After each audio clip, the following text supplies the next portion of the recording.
Souvent, lors des dosages biochimiques, il arrive toutefois que votre appareil n'arrive pas à lire votre dosage. Parce que pourquoi? Vous allez voir que la valeur du test est située hors de l'intervalle de la valeur mesurable. Ça veut dire que lorsque vous donnez à l'appareil votre substance qui est à doser, ça va pas vous donner des résultats où l'appareil va vous donner de diluer d'abord votre sérum. Ou lorsque l'échantillon contient des substances interférantes comme des médicaments qui peuvent générer des résultats non valides ou non linéaires. Bonjour, bienvenue dans cette vidéo. On va vous montrer la dilution du sérum lors des dosages biochimiques.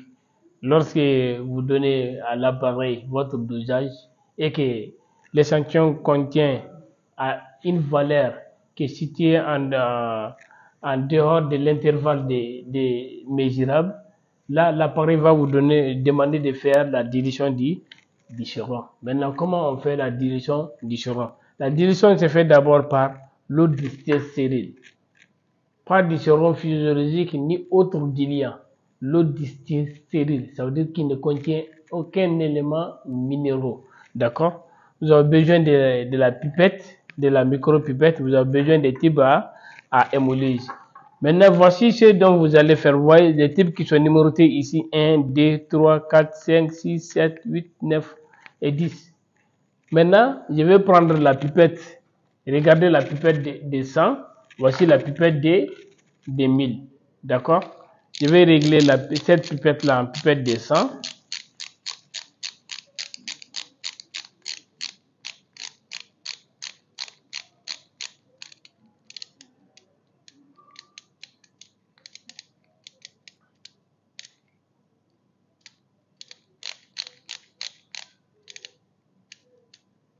Voilà. Maintenant, ici, vous voyez là, la pipette de 100. On va commencer maintenant à techniquer et à vous montrer comment ça se passe.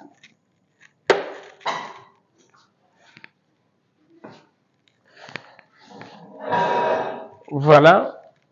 Vous voyez maintenant. Voici la pipette de 100. Ici, dans le type numéro 1, vous allez mettre 100 microlitres. Type numéro 2, 200 microlitres. 3, 300 microlitres.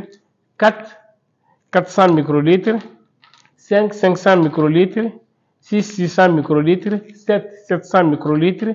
8, 800 microlitres. 9, 900 microlitres. Et 10, vous allez mettre 1 millilitre. D'accord? Ici, je vais commencer d'abord par munir les embouts. Faites beaucoup attention au pipettage. Je vous ai déjà dit qu'en biochimie, les erreurs de pipettage peuvent amener les erreurs de dosage. Ici, dans le type numéro 1, je vais mettre 100 microlitres. Dans le type numéro 2, je vais mettre 200 microlitres. Dans le type numéro 3, je vais mettre 300 microlitres du diluant, qui est l'eau distillée stérile, vous voyez. Dans le type numéro 4, je vais mettre 400 microlitres. Faites beaucoup attention au pipettage. C'est très important de pouvoir maintenir le pipettage en biochimie.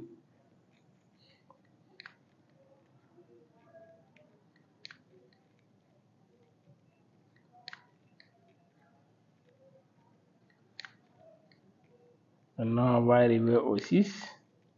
On va mettre 600.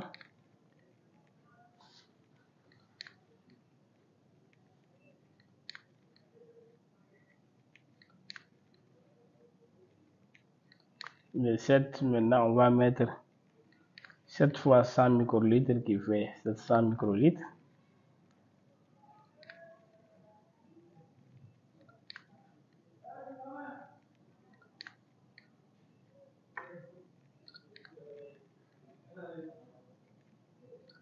Maintenant, on va arriver maintenant au 8, qu'on va mettre 800 microlitres. Maintenant, je vais prendre la pipette des 1000, je vais régler ça à 800. C'est pour aller vite. Voilà. Avec la pipette des 1000 aussi, vous pouvez faire ces dosages-là. Vous allez commencer d'abord par 100 microlitres. Voici les 800. Vous allez miner l'embout. Faites beaucoup attention à serrer toujours l'embout, d'accord, pour ne pas que la pipette perde pression. Voilà, voici 800 microlitres que je vais mettre dans le type numéro 8. Je vais régler à 900 maintenant. Voilà, 900 microlitres que je vais mettre dans. Maintenant, je vais régler à 1000. Voilà, 1000 microlitres que je vais mettre dans le numéro 10. Voilà. Maintenant, qu'est-ce que je vais faire? Regardez bien. Vous allez prendre, regardez, ici la pipette de 100 microlitres. Vous allez miner l'embout. Maintenant, voici votre sérum qui est là. Qu'est-ce que vous allez faire? Vous allez prendre 100 microlitres, mettre dans chacun de ces types. Voici ce qu'il faut faire, vous voyez. Ça fait 100 microlitres. Je vais bien mélanger ici. Voilà. Vous changez maintenant d'embout. Je vais prendre encore 100 microlitres que je vais mettre dans les deuxièmes. Vous mélangez très bien. Voilà. Le troisième maintenant.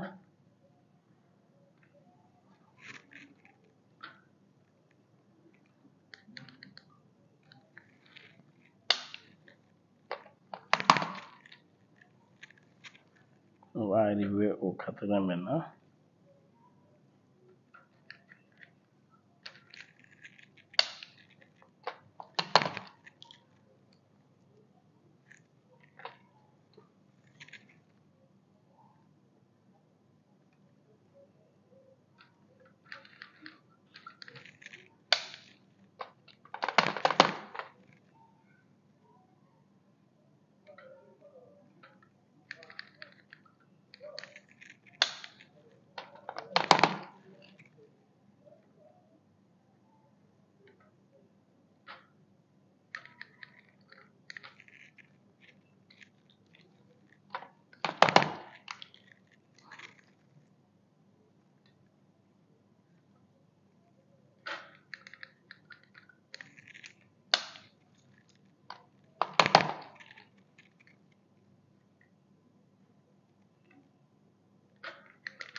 Voilà, vous voyez maintenant, j'ai mis 100 microlitres du sérum dans chacun de ces types.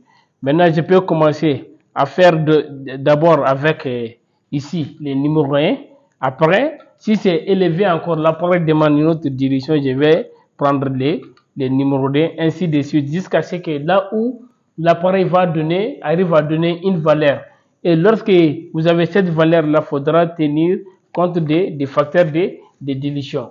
D'accord?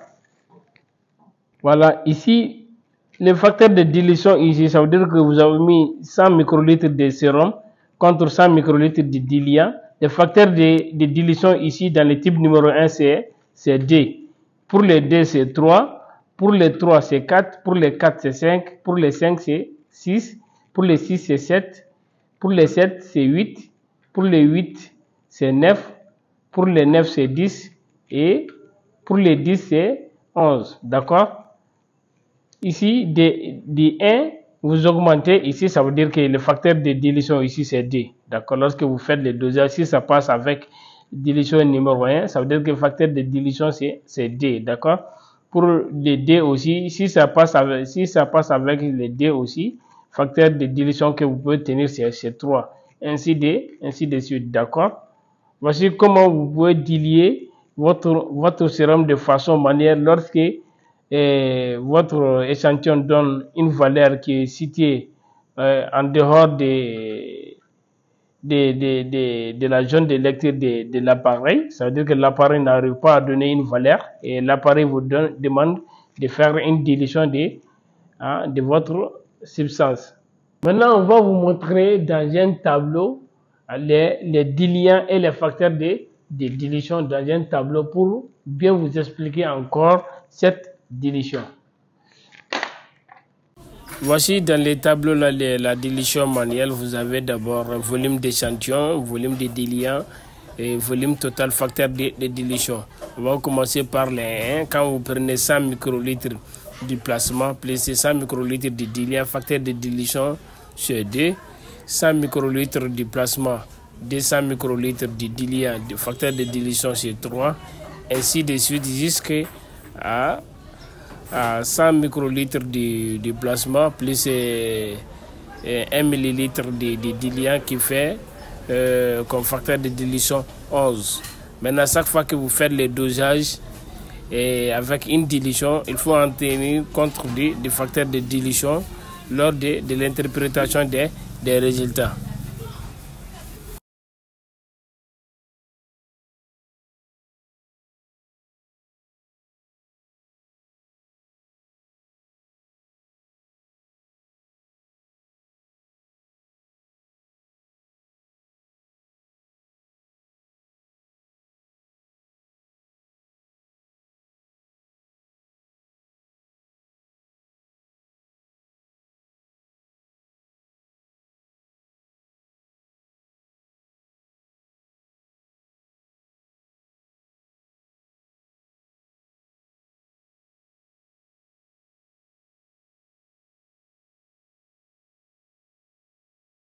Vous avez vu maintenant comment on fait la dilution du sérum manuellement, d'accord? Et vous avez vu dans les tableaux les dilutions et les facteurs de dilution. Maintenant, chaque fois que l'appareil vous demande de faire une dilution ou lorsque vous avez un spectro, lorsque vous dosez, ça vous donne des erreurs de lecture et qu'il montre que la valeur est trop élevée, il faudra penser à faire la dilution du sérum. Je vous remercie.